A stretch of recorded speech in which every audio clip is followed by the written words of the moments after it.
know that ain't. What you named that room? The first one. Well, don't come here talking about what's in my room. You came down there, you came from down that damn dungeon with that damn pizza.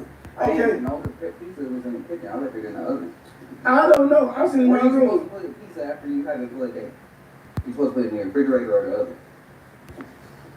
I don't make pizza. I don't know where you put the pizza. Yelling. See, that's your problem. You just angry. You got an angry little tick. Did you ask that? Okay.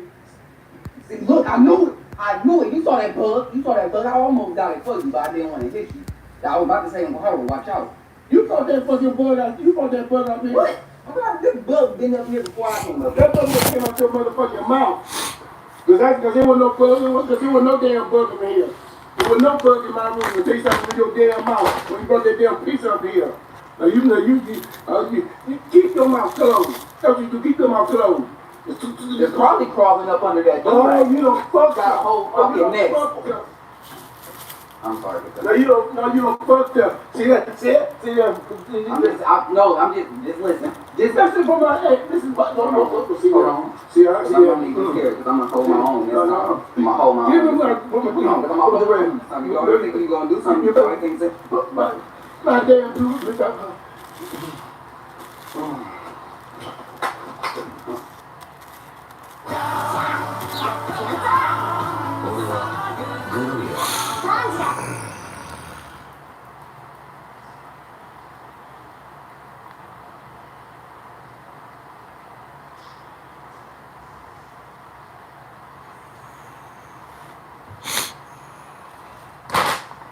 What a lot of motherfuckers we fucking trying to smoke this shit. Smoke it until I can't smoke it no more. Little dream world on y'all land. Yeah, dream world. All this reefer, I'm gonna smoke it. Big brother smoke that shit. I'm high.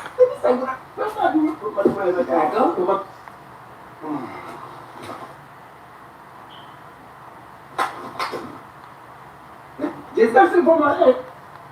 When it hit you. I was about to say, watch out. You caught that fucking bug out. You caught that bug out here. What? That bug just came out your motherfucking mouth. Because there was no bug. Because there was no damn bug in here. There was no bug in my room. I'll tell you something with your damn mouth when you brought that damn pizza up here. Now you keep your mouth closed. That's what you do. Keep your mouth closed. They're probably crawling up under that door. Oh, you don't fuck. Got a whole fucking nest. I'm sorry. No, you don't fuck them. See that? See that? I'm just listening. Just listen for my head. This is what. No. See hold on. See her? I'm gonna be scared because I'm gonna hold my own. I'm gonna hold my own. Give me one. You think you're gonna do something? You probably think that. My damn dude. Look at her.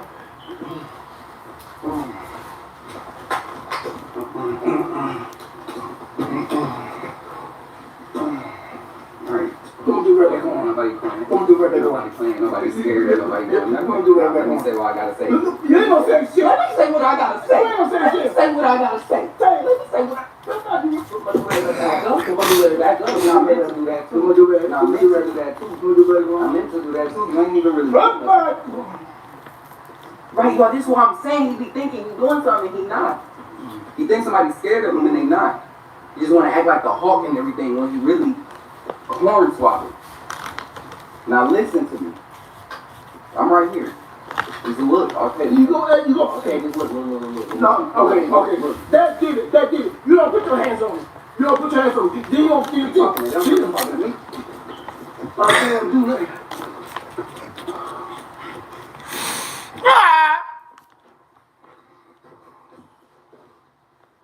Alright, come on now, chill. We ain't gonna lie in a minute. Just chill. You won't let me. Alright, come here. You won't let me go down. Just come here. Come here. We gonna resolve it right now. Don't touch me. Don't put this thing. They thought you about to take this thing. You know this freaking thing. I'm gonna keep walking back and forth if you gotta listen. I'm gonna have to talk about this. Leave me alone. Leave me alone. No. He pacing back and forth like he really about to hawk a man, yo. Oh, You eat your vitamins and eat your vegetables. Look. What? Put the bag back on. Okay, so Put the bag back on. you gonna put the durag back on and walk away. Like you need it or something. Okay, come here. Where's the durag at? Can I put on your black one, this blue one? Did I ask you? I said put my durag on. Let me come on first. What? Let me put my durag No, on. you're not putting yours on right first. Alright. Let me just teach you how to put yours on. Just copy me. Sit down, just copy me. Copy me. Yeah, do what I do. Put my durag on. Do what I do. If you I'm not doing this. You put my durag on first. If I put it on first, there's no point in me taking it back off you so you can do it yourself. You still talking to me. You still talking to me. See, this one makes me angry. This one made me get loud. Because you trying to over talk me, and then you trying to tell me what to do. Put my durag back on. Alright, now look, now, here, get your durag, now you get in the I'm not durag on. I'm not going to be talking to you. I'm not going to ask you no damn more. Okay? Now, okay. somehow stop. Put my durag on. Alright.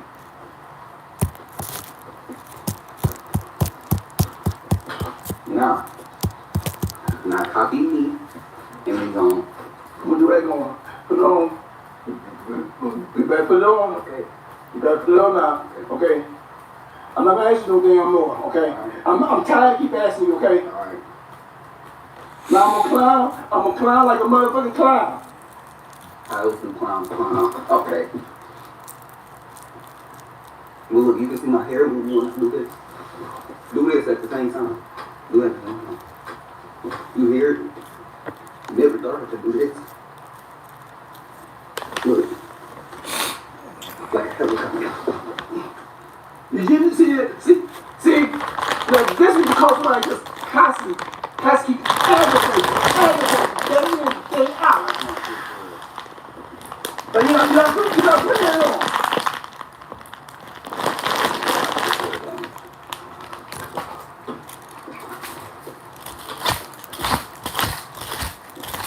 You already gotta be serious. Sometimes maybe they just want to see you happy. So you gotta start being happy. Be happy how you are when I'm not around.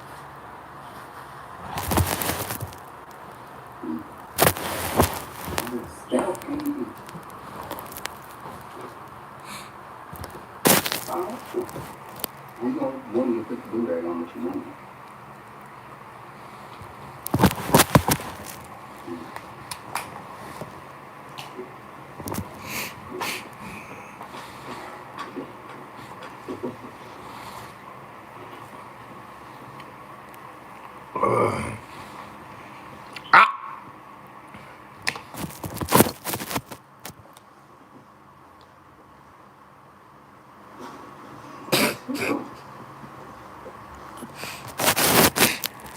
Yeah, what you doing? Do it again, do it again, do it again. Okay? Irritating. All I'm doing is putting on the do-rag on hit me. See, this is the kind of shit, you know, when you see him try to do something right, I mean, it's like you get a tick, I mean, it's like you get a flashback, okay, see, I'm trying to go not to get that flashback, okay? This motherfucker send me in a motherfucking flashback.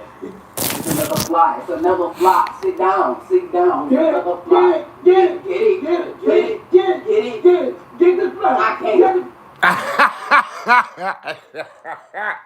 Listen, I done fucked up, y'all. I want this y'all to see this shit. Hold on.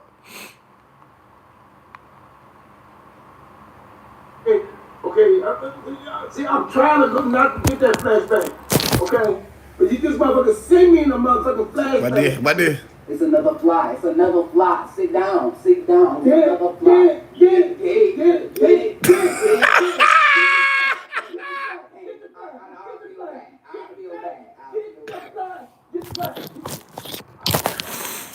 Hey, bro, these niggas had me tripped at this shot. They said, get it. I'm either in your nose or under that do-rag. We need to call the exterminators. was castrated. Man, that nigga that had me dying to do that. Get it.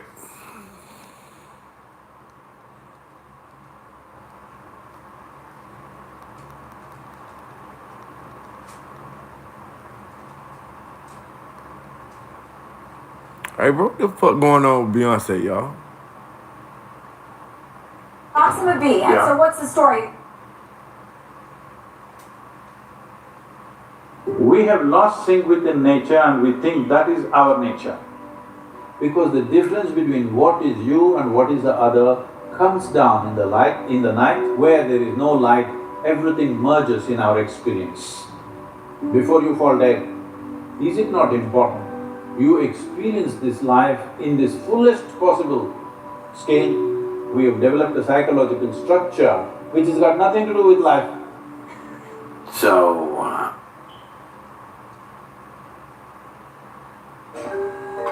3-year-old Dorothy was playing the... Why black people?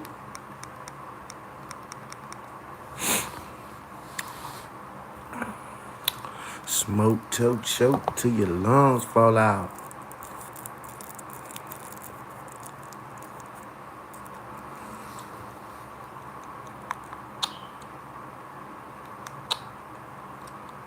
accidentally fell down a flight of stairs. She hit her head and was knocked unconscious.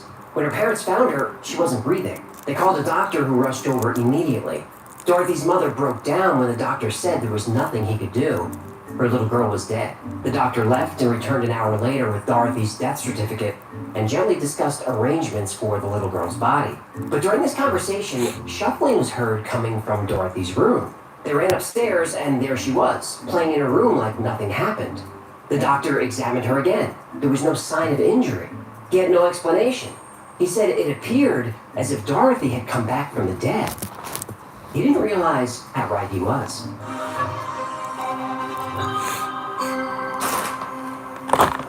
Dorothy Eady was born in London in 1904. Until her fall down the stairs and her resurrection, she was a normal little girl. But after the fall, she started having night terrors. Her mother would wake her and Dorothy would tell her about the dream.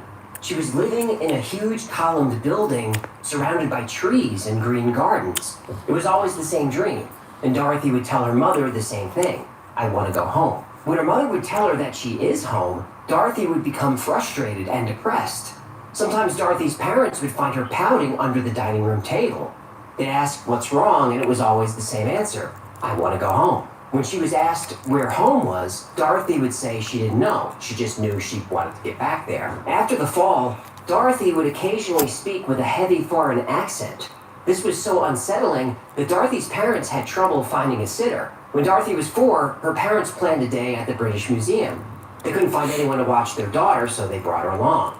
That's when things got really strange. As expected, 4-year-old Dorothy was bored in the museum. She moped, she dragged her feet. She acted like most 4-year-olds would act. But Dorothy's mood drastically changed when they reached the Egyptian exhibit. Dorothy was dazzled by the artifacts. But when she saw the Egyptian statues, she tore herself from her mother's grip and ran wildly through the halls. Dorothy was running from statue to statue, kissing their feet, and yelling at people for wearing shoes in the presence of gods. Dorothy's mother was mortified at her daughter's behavior, but then Dorothy suddenly stopped and became silent. Dorothy's parents found her in front of a glass case, frozen. She was staring at the face of an Egyptian mummy. Dorothy's mother picked her up, but she got upset. Then in a voice that sounded like an old woman, Dorothy said, "These are my people." It took Dorothy's parents a few hours to finally drag her out of the museum. But whenever the family had free time, they would go back to the Egyptian exhibit, the only place where Dorothy felt happy and peaceful. When Dorothy was 7, her father bought her a children's encyclopedia about ancient Egypt. Dorothy spent hours studying hieroglyphics with a magnifying glass. Her mother asked what she was doing. Dorothy would say, "I'm trying to remember." While reading a science magazine, Dorothy came across a picture of a temple built for the pharaoh Seti, father of Ramses the Great, in the town of Abydos. Dorothy was confused. She asked her mother where all the trees were and all the green gardens. Dorothy's mother asked her, "What is this place?" Dorothy smiled the biggest smile she ever had in her entire life and pointed to the picture of Seti's temple in Abydos and said, "Mama, this is my home." Children remembering their past lives is more common than most people think. There are thousands of documented cases, and these are just the cases that parents report. There are certainly thousands more cases where the parents are too confused or too embarrassed to report it. One interesting story happened in England in 1957. Sisters Joanna and Jacqueline Pollock, aged 11 and 6, were killed when a car lost control and hopped the curb. A year after the accident, the girl's mother, Florence Pollock, gave birth to twin girls. Jillian and Jennifer were identical twins, but they had different birthmarks. Jennifer had a birthmark on her waist that matched a birthmark that Jacqueline had before she died. Coincidence? She also had a scar on her forehead, just like Jacqueline did. When the twins were about 2 years old, they started asking for toys that belonged to their sisters, though they never saw the toys before. They would also become frightened at moving cars, yelling how the car is coming to get them. And the coincidences go on and on. During the Battle of Iwo Jima, the Japanese shot down American fighter pilot James Houston Jr. He died in the cockpit of the plane on March 3rd, 1945. Over 50 years later, 2-year-old James Walker started having nightmares about being a fighter pilot crashing into the ocean and dying. When James was shown photos, he was able to name the kind of aircraft he flew. He knew the name of the aircraft carrier he was on. He could even name other men who served with him at 2 years old. And all this information was verified to be true. One of my favorite cases of reincarnation is Ryan Hammond's. When Ryan was about 4 years old and playing by himself, he would pretend to direct movies. Ryan told his mother that he used to be a man who lived in Hollywood. Ryan's parents were Christian and serious about their faith. They didn't believe in reincarnation. But Ryan would often say, I used to be somebody else. I used to be big, but now I'm little. I liked it better when I was big and I could go wherever I hate being little. Whenever Ryan would see the Hollywood sign on television, he would cry that was his home and he wanted to go back. Ryan would tell stories including Rita Hayworth about vacations in Paris and working at an agency where people would change their names. This is not the typical banter of a 4-year-old. One day, Ryan's mother brought home a book about old Hollywood and they flipped through the pictures. They came across a photo and Ryan said, Oh look, that's George. We did a picture together. Oh, that guy's me. I found me. The other man in the picture was Marty Martin. He did know Rita Hayworth. He did vacation in Paris, and he did work at an agency where people would change their name. Ryan was right about all of it. Ryan even knew Marty used to dance on Broadway, how many sisters he had, how many children he had. Ryan even said his house was on a street that had the word rock in it. Martin lived on Roxbury Drive.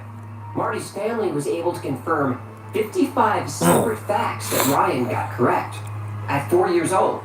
In these 3 cases, like in almost every case, past life memories start around age 2 or 3 and end around age 5. Not so with Dorothy Eady. As she got older, her memories became more clear. It was just a matter of time before Dorothy Eady would find out who she really was 3,000 years ago.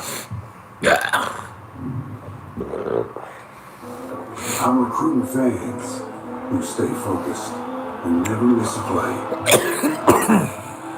No. Dorothy Eady was very outspoken about reincarnation. She spoke about it openly and didn't care what anybody thought. She was.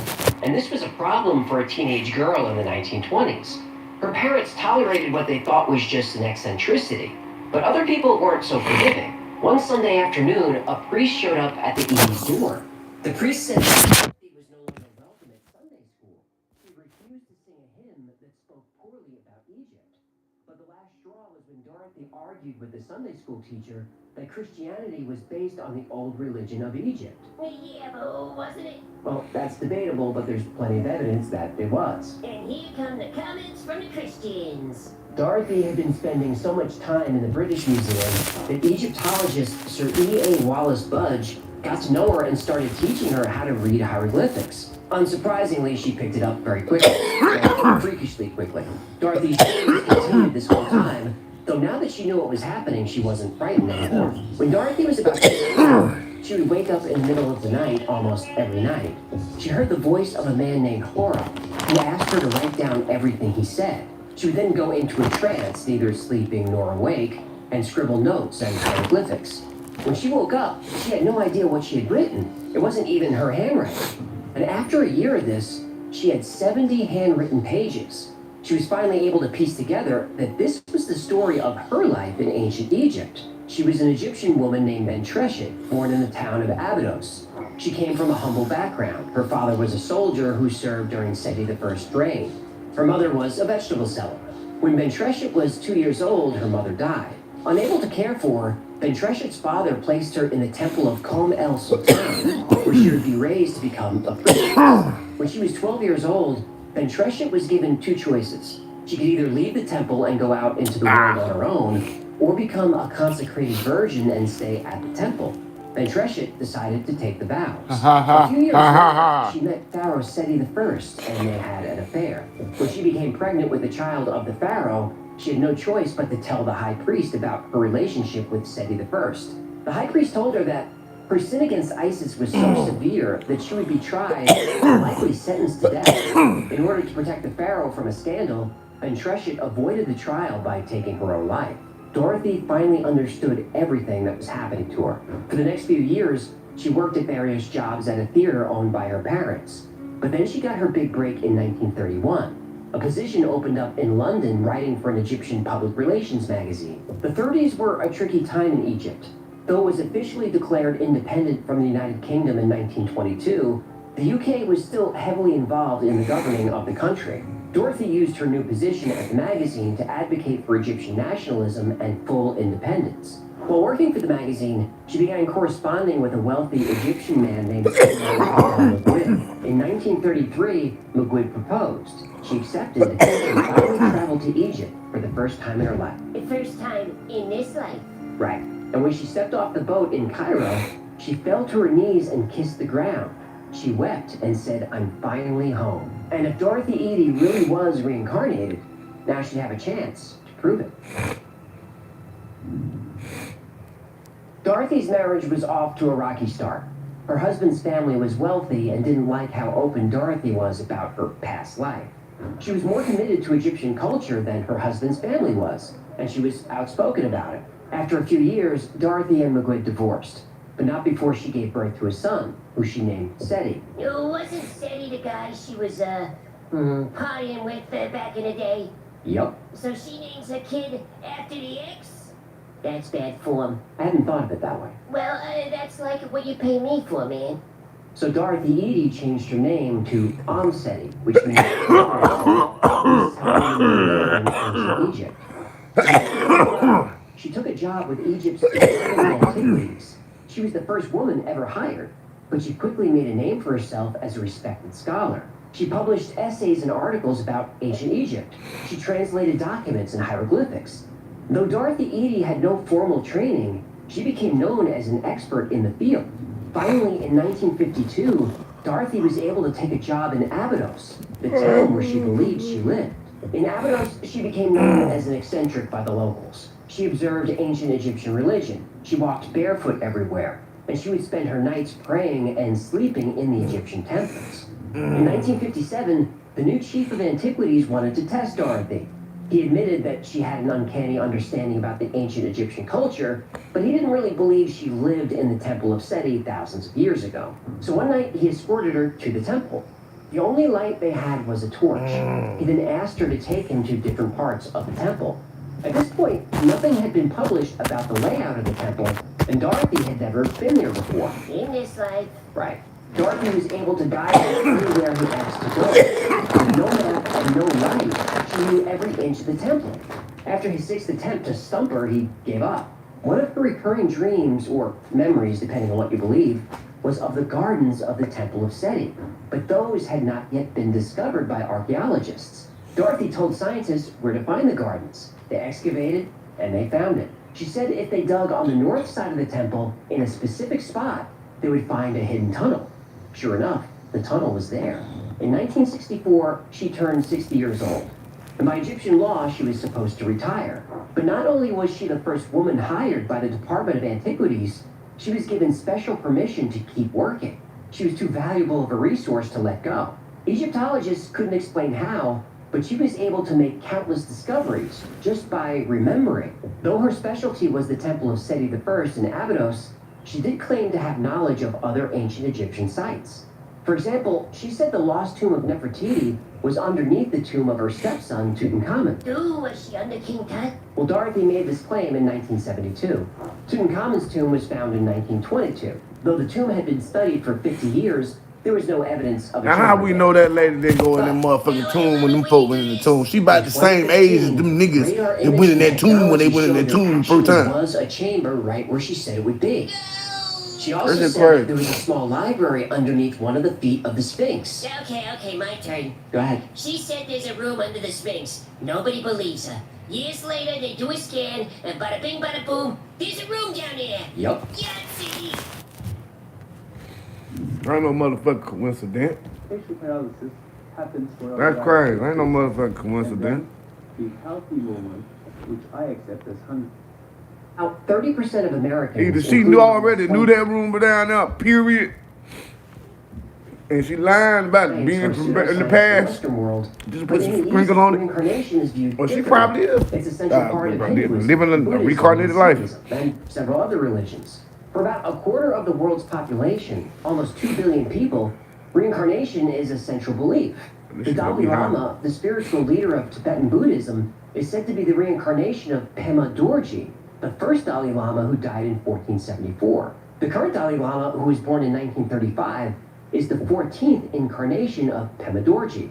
When the Dalai Lama dies, senior Tibetan monks conduct an elaborate search to find his next incarnation. This search involves consulting oracles, interpreting visions, and reading spiritual signs.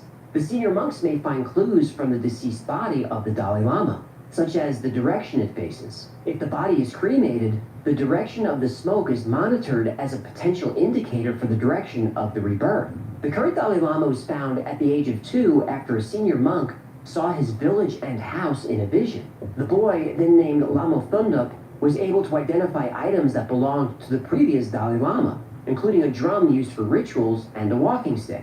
Even though I consider myself an open-minded skeptic of the topics we cover on the channel, reincarnation is a subject I've always been drawn to. Me too. There's comfort in the thought that death is not the end, that our physical life is just a temporary experience meant to teach us lessons to prepare us for our next life, or to prepare us for what comes after. And the reason we come keep being incarnated because we didn't learn nothing the first time. That I've ever seen.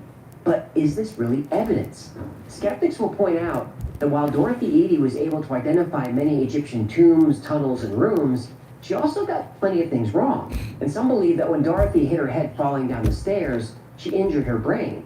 This injury caused her to have foreign accent syndrome, which is a real thing. The injury also caused her to develop obsessive-compulsive disorder. With her obsession being ancient Egypt, there's no question that if she developed this obsession at 3 or 4 years old, she'd become very skilled and knowledgeable about the subject. We know for a fact that Dorothy Eady was institutionalized multiple times for mental health issues. Also, all the stories about Dorothy's early life come from Dorothy herself. The fall, her experience in the museum, the trance writing, the time she was tested in the darkness of the temple. There's no evidence any of this happened. We have to take her at her word. But that's the skeptic's point of view. Even famous Egyptologists, who notoriously dislike anything mystical, said that Dorothy's knowledge of Egypt was beyond simple intuition. It was uncanny. Now, they stopped short of saying she was reincarnated, but nobody denies her contributions to the study of ancient Egypt. Dorothy Eady has been called the patron saint of Egyptology.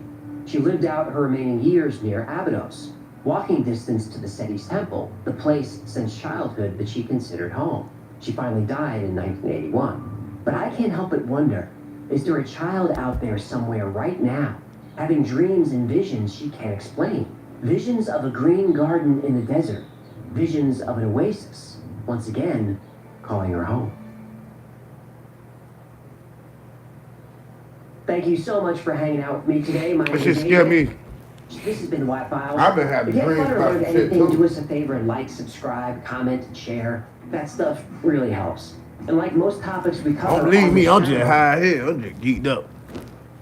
I'm smoking a quarter pound. In 1908, President Teddy Roosevelt wanted to declare the Grand Canyon off limits to all timber and mining operations. It would take another 11 years for Congress to designate the Grand Canyon a national park. Sensing a final opportunity for adventure, explorer G.E. Kincaid took a boat down the Colorado River and through the Grand Canyon. The canyon was rich in minerals like gold, silver, and copper, and Kincaid wanted to see what he could find before the area was closed off for good. About 40 miles upriver.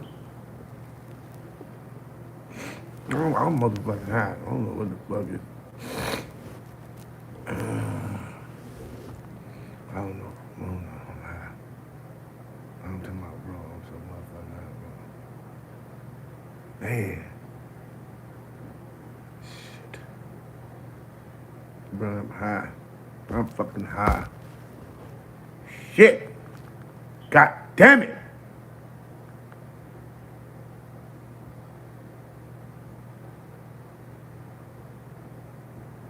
Shit. In the El Tondo Crystal Canyon, Kincaid saw stains in the sediment formation about 2,000 feet up. He tied off the boat and got out. Seafood factory, let's go. Never pay for Wi-Fi I'm again. geeked up, though. I got weed bad, big ass. I got weed for days. I don't know what the fuck I'm gonna do, man. I sell it, I smoke it. I'm trying to get rid of it. I found it here in Elmina, the biggest fishing town in all of Ghana. I'm trying to get rid of it, trying to get out of it. So much. That's so much. So far on this trip, I've eaten everything from Ghana's traditional classics. You know what kind of beans these are? Black eye. Like that bean? Yeah, that's what it's called. Like the bear? All the way to bushmeat stews made out of some pretty exotic creatures. Oh, wow. And that's like chicken. This is so good, actually. But now, I'm on a mission to see what Ghana does with the creatures they bring back from the deep sea. Let's take it out. Oh my God. That is insane. We'll witness some of Africa's most impressive fish smoking factories. How long does it take to smoke a whole tuna? But first, we're headed to the market. Welcome to Elmina Fish Market. This place is wild, busy, bustling, and frenetic. It is chaotic, but there's a system here somewhere that the locals understand. There's no better way to capture the essence of Elmina than by visiting the biggest fish market in Ghana. A place where thousands of people gather each morning. I want you guys to see and feel what it's like to be in this market. So we're going to walk through and see some... Only a few hours drive from Kumasi lies a city with a population just under 35,000. Elmina. It's the biggest seafood supplier to southern Ghana, including the capital, Accra. It is insanely crowded and packed here. Come take a look at this monster here. This looks like a giant pomfret, but I'm not exactly sure. The tough part here is if you ask for the name, people will give you the local name, but it's hard to figure out what the English name is. Take a look at this. The local name is the cassava fish. How much is this fish? That's about $75. It seems slightly expensive, but it is a huge fish.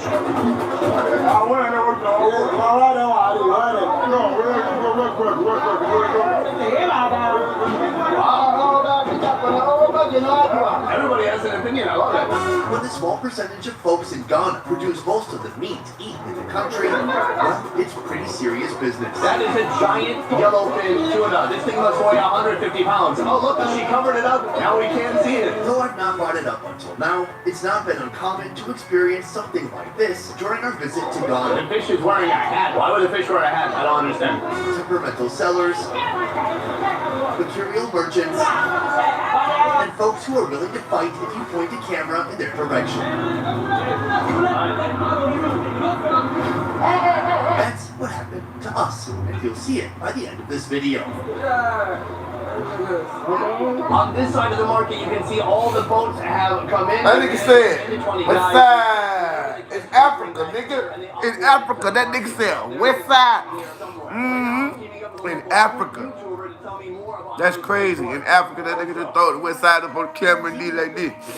Get the fuck out of here. We'll learn more about her later. How you feeling this morning? I'm energetic. It's hard not to be in a place like this. I just did a little mini tour, and they were like, if you're not buying food, That's me. and then if you're filming my food, you better give my food a talent fee, or I'm going to put a hat on my fish. Of course, we need money all the time. We all do.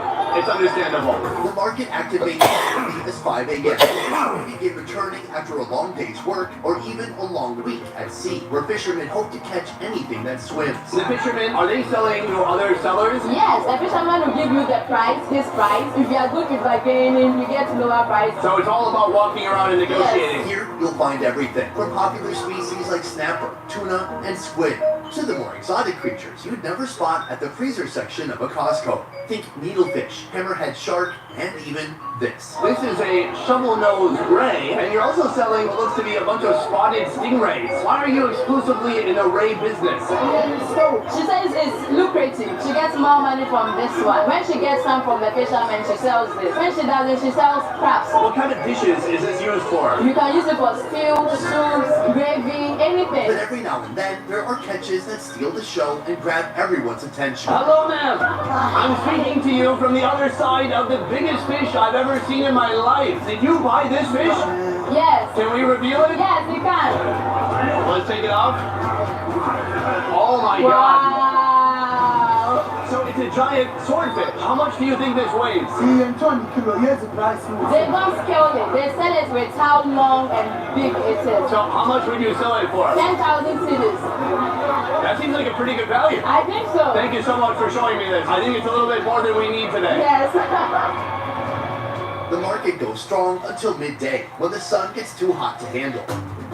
In the shade, some craftsmen find respite, dodging the sun as they tediously work on repairing broken fish nets, assuring they'll be ready for more fish catching later in the day. Are all the nets here made by hand? Yes. I would imagine that the nets need to be fixed almost every time. Every time they go fishing. It's full-time job. People bring in their net, they do it for them, and then they take it. I also have people selling food.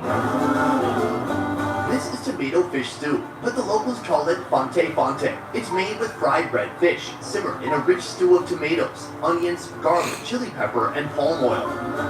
It's originated from here, the central region, and they are the fancies. The fancy people call it fancy? Yes. This is fancy kinky. I tried this with snails yesterday. Wow, you have been eating. I've been eating a lot. Kenke is a traditional dish made from fermented corn dough. I've had it once wrapped in plantain leaves and, oddly enough, plastic. Plastic? Let's see what we're in for this time. There is no plastic. There's no plastic? No. Oh, this is what I'm talking about right here. We are on the fancy lunch. So can I break it in half? In Ghana, we don't use 2 hands to eat. That's right. Then what do I do with my left hand? Nothing. Seems like a waste. If you are eating with this, the left hand is insulting to the elders, to yourself. What if I'm just doing other daily activities? You can't greet with your left hand. You can't show directions with your left hand. It's like the left hand is useless. What about going to the bathroom? That one you have to use your left hand. Aha, it does have a purpose. Only in the bathroom. But can I tell you something? I also use my right hand in the bathroom. Oh my goodness. Break it up like this. Give it a little bit of a massage. Yes, then you scoop it with the tomatoes. And throw it back. Cheers. But before we taste that first bite, a quick word from the sponsor of this video, Underdog Fantasy. You know I'm always up for a challenge, right? Well, I've got a new kind of challenge that is just as thrilling but doesn't lead to instant diarrhea. I'm talking about fantasy sports. The NFL season is in full swing, and if you're tuned in, you're going to want to get to know the sponsor of this video, Underdog Fantasy. So what is Underdog Fantasy? It is the fastest growing fantasy app out there, and the easiest place to play fantasy sports or trades. It's all pure, unfiltered fun. And the cherry on top, their pick'em game. Here's how it works. You predict whether your favorite players will go higher or lower on their stats. For example, think Sam Darnold from the Minnesota Vikings will throw more than 250 yards against the New York Jets? Then pick higher. Do you think Ty Chandler will rush for fewer than 100 yards? Then pick lower. It's that easy. I tried it last weekend. I had a blast, and let me tell you, it made the game a lot more interesting. The app is super easy to use, and you can even set up private drafts with your friends. This NFL season, why not spice up your game days with some pick'em action? Sign up with the promo code BEFRS to claim your free pick and get a first-time deposit offer of up to $1,000 in bonus cash. Head on over to UnderdogFantasy.com, find them in the App Store, or click their link in our description. Use the promo code BEFRS to get your special offer and start racking up wins today. And remember, play responsibly. Make this NFL season one to remember with Underdog Fantasy. Now, back to the show. Tastes good. It's interesting. It's hot. It's rich. It's lacking a little bit of salt. I want to hit it with some of that paste, but I want to get some fish too. Can I just grab some fish like this? Yes, grab it. No left hand. No left hand. Good. Thank you. That's right. That's my tone when I train my dog.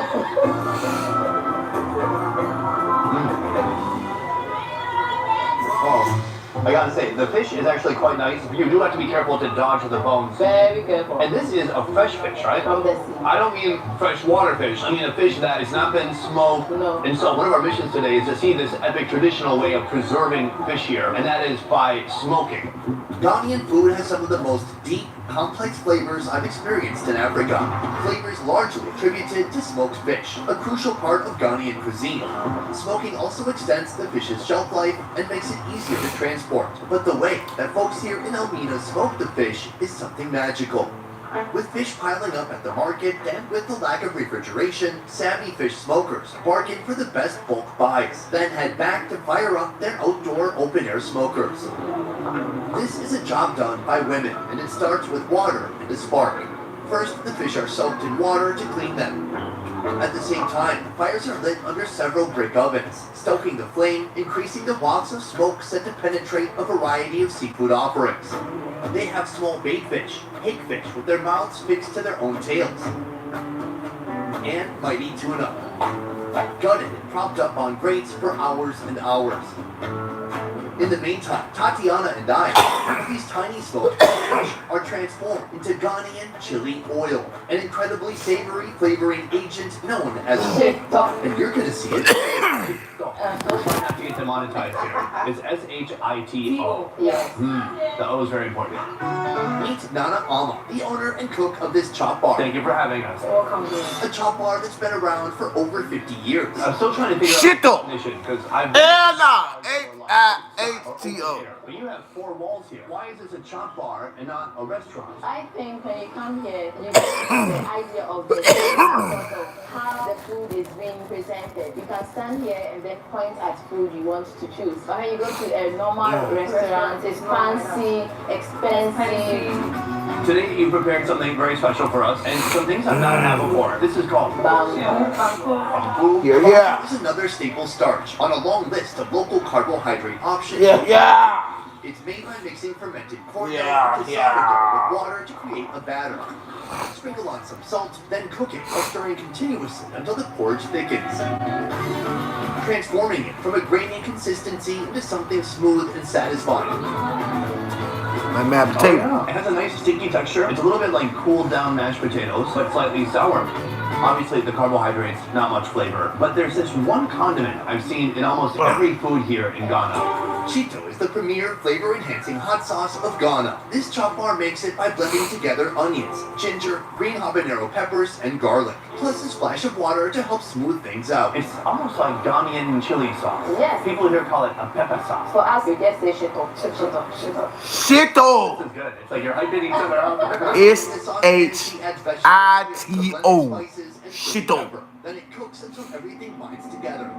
So why is this the flavoring that everybody likes to add to their Would you food? eat some shito? Spicy food. Yeah. And it can stay for a year, it can stay for so many years. Once it's boiling hot, add some chicken, then mix, some shrimp powder, then mix, powdered fish, mix, and hit it with some more oil, Maggi cubes, and finally rock salt. It's boiled for hours until all the moisture steams off. I would like to take some of this banku and dip it into the shito. Open a Chime checking account in 2 minutes and we'll Banku shit. $200. Install the Chime. Banku shit.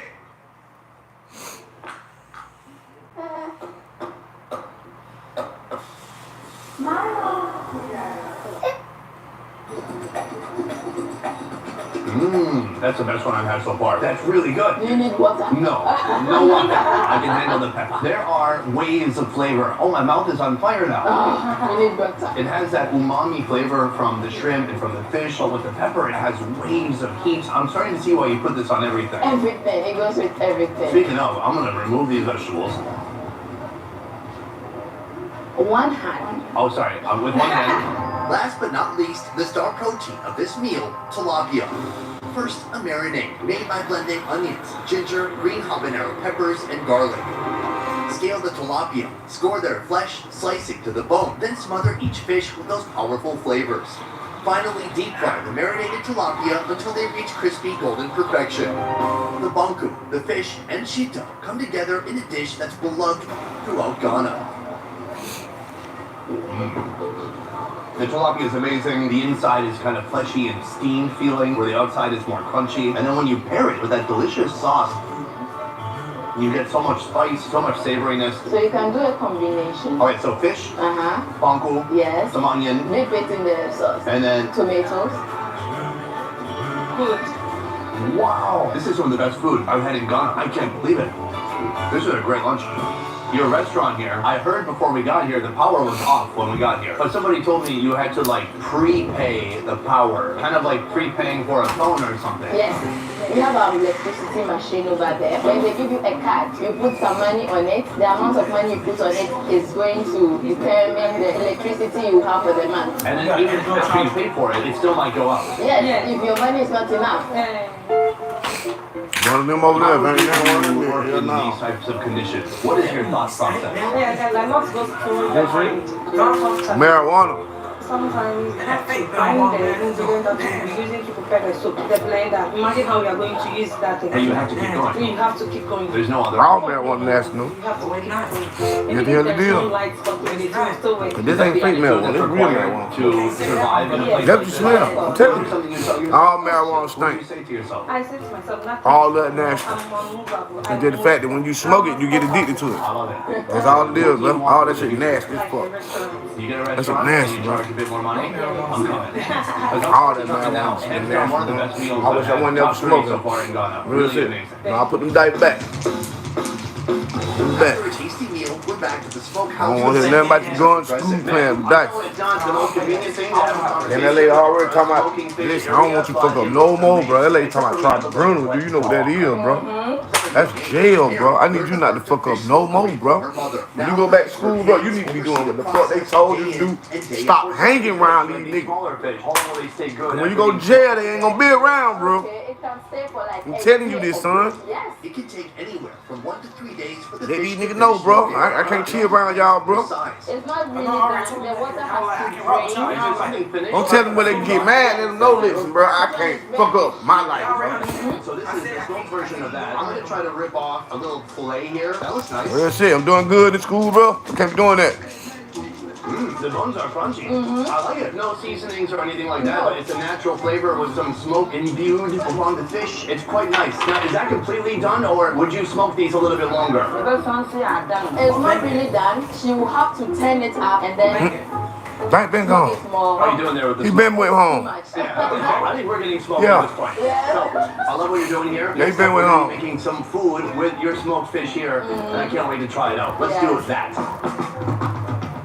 We are eating our final meal of the day in quite a unique area. There's a lot of noise going on here, a lot of fans blasting. I was trying to figure out what this place even is, because they don't really look like homes. It looks like a lot of storage sheds. And then there's these like semi-truck looking things, these containers. They are for storage. They store their fish in it. It's like a freezer. That takes a lot of energy. That to me indicates that there really is a lot of money in seafood. For our first dish, the Smokehouse cook pours palm nut soup into a pot, made from a base of palm cream, onions, tomatoes, and peppers. Add fermented fish to the vessel and have crabs with shells still intact. It's called apra-pransa. If you do apra-pransa and you don't have crabs on it, it's not apra-pransa. No.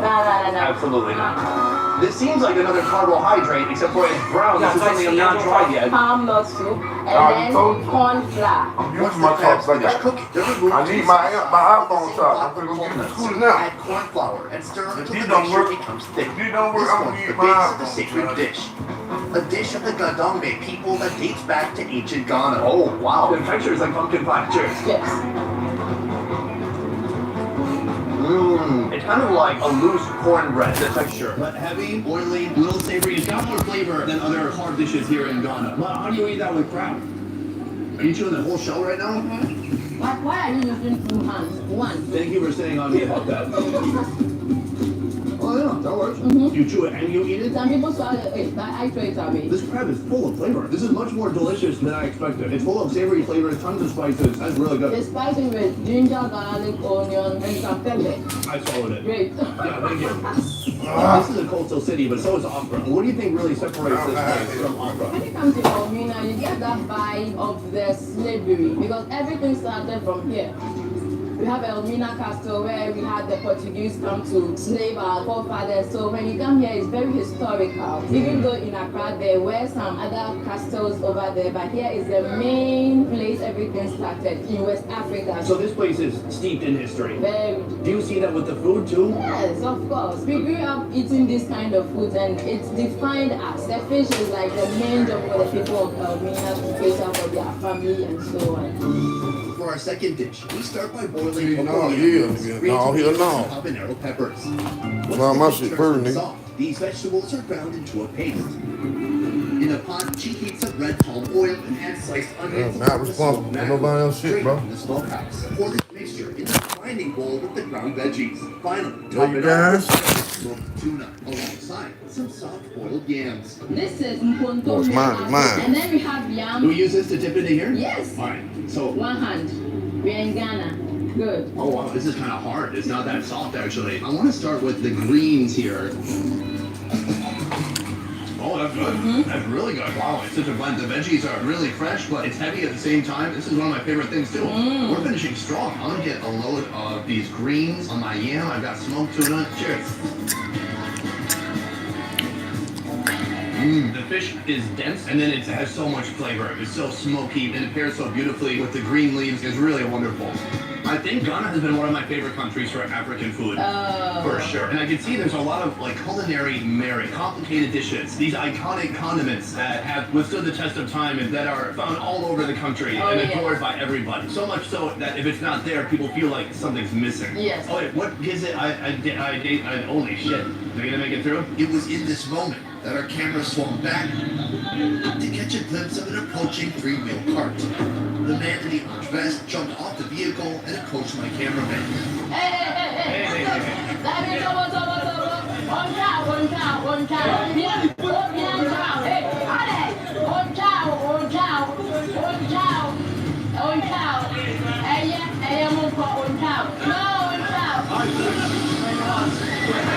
I attempted to de-escalate. Forget them. They are trying to show off. Is it okay? It seems not okay. Yeah. But moments later, they came back again. Hey. Can I talk to you? Can I talk to you? It's a misunderstanding. Can I buy you a beer and we forget about it? Interesting.